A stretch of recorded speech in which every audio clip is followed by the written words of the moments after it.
It's the 22nd of July and welcome to PHDQ's. Mr. Speaker, this morning I was conducting marine assurance activities on behalf of my employer, and I will be conducting further such activities this afternoon. Question 1 comes from Jim from Bodham, who asks, why do you not speak Doric on your page? Well, Mr. Speaker and Jim, I am from Peterhead and a native Doric speaker. I am proud to be so and personally would absolutely love to deliver this in the Doric. And it's worth reminding everyone that Doric is not merely a dialect or an accent, but a language in its own right. The first reason I don't is that this video has to be understood by everyone.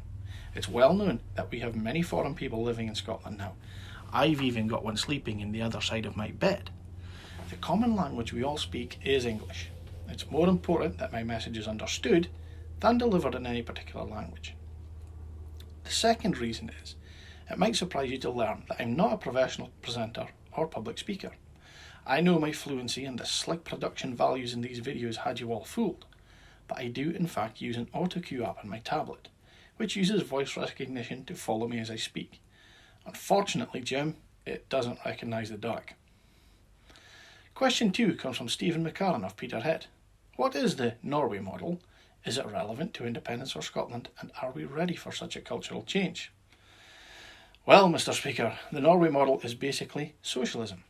I find that people often confuse socialism with communism, but that is a common mistake. Norway, along with many of the Scandinavian countries, are run along socialist economic principles, but their peoples enjoy the same freedoms we all do. This left Norway in particular ideally placed to benefit greatly from North Sea oil. Being a smaller, independent, more financially stable nation than the UK, Norway initially didn't allow foreign companies access to their waters.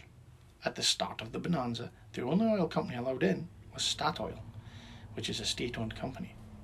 They also kept ownership of the whole supply chain too, from the seabed to the petrol tank. Every krona of profit went to the state, leading to the establishment of the Norwegian Sovereign Wealth Fund.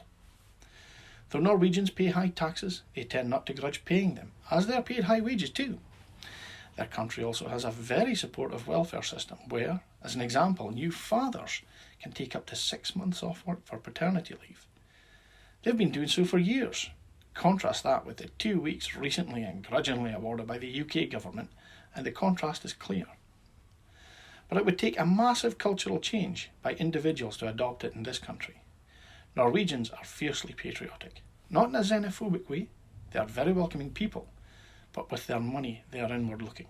They would happily buy and pay much more for a Norwegian product than a cheaper one from another country, even if the Norwegian product is inferior, like their coffee, which as anyone who's ever worked with Norwegians will tell you is crap, but also very popular. When I worked for a UK ship owner in my past, they built ships and put parts into them from suppliers from all over the world in the name of economy. But a Norwegian ship will have Norwegian everything, from the engines to the cutlery. So could we copy that Norwegian model here? That would be entirely in the hands of the people of independent Scotland. But any move to the Norwegian model would have to be planned slowly and incrementally executed over decades. And crucially, it would need Scotland to adopt the Statoil model with any new oil and gas fields opened. And it would need our citizens to buy Scottish wherever possible. There are successful, independent Scandinavian countries run on socialist principles. Norway is one of the happiest and wealthiest nations in the world per capita. Iceland has already recovered from the global financial crash and chose to punish those actually responsible, i.e. reckless bankers, while we in the UK bailed them out and are still in debt because of it, and our Prime Minister proudly defended the same reckless bankers. Indie Scotland will ultimately be what our people want her to be. The journey towards Scandi socialism, though it would be long and arduous, would be one I would be happy to travel. Question 3 is from my old friend Marc again, Mr. Speaker. He asks about vote splitting between the SNP and New Indie parties. I'm not going to spend too much time on this and would refer Mr. Magruder to last week's PHDQs where Jim asked a similar question.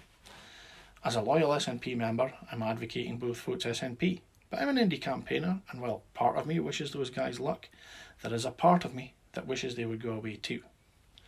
Ruth Davidson is the only political leader who has ever successfully gamed the list system.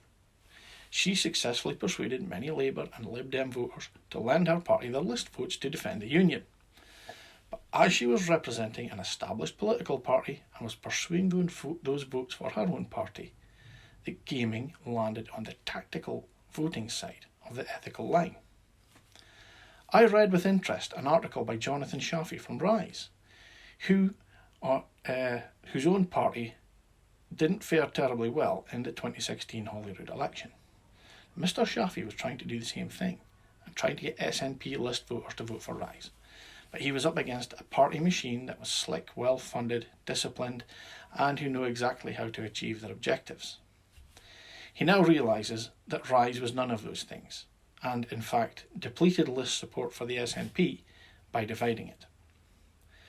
Putting party politics aside, I'd venture that if a list-only party had been established a few years ago, was well-funded, had a few heavy hitters involved, there may well be a place for it. But at the moment, these new list groups or parties are going up against three well-funded and very slick operations in the Unionist parties. And as much as some in the wider indie movement might want us to, the SNP can't help them due to Electoral Commission regulations. I fear that these new parties and groups are doomed to repeat the Rise experience in 2021. They can only hope they don't cause a repeat of the result. Question 4 comes from Ross. Just what is the problem with chlorinated chicken? Well, Mr. Speaker, I have to say that washing chicken with chlorine isn't actually a problem in of itself. It does not affect the taste or edibility of the chicken. The biggest problem is the worm-ridden state a chicken has to be in to need to be washed with chlorine in the first place, as British chicken is just washed with water. Whilst the US imported chicken may well be edible and it may well just meet UK food standards, it is disingenuous to imply that this food is produced to the same standard as British chicken. This of course extends to pork and beef products also. I've been to the USA extensively, Mr. Speaker, and let me tell you of an experience I had whilst in Houston. I was in a very fancy restaurant, and seeing an Aberdeen Angus steak on the menu, I ordered it. And let's be diplomatic and say it was disappointing. When the chef came to ask if everything was all right, I told him that it wasn't. I was assured that this steak was a genuine Aberdeen Angus steak, but when I told him I was from Aberdeenshire, he understood immediately, and he scuttled back to his kitchen. The animal may well have been an Aberdeen Angus, but it had been raised in the US, and therein lies the difference. Whilst it is true that people of means will have the choice not to buy this substandard meat, this shit will find its way into the food products bought by poorer people who don't have that economic choice.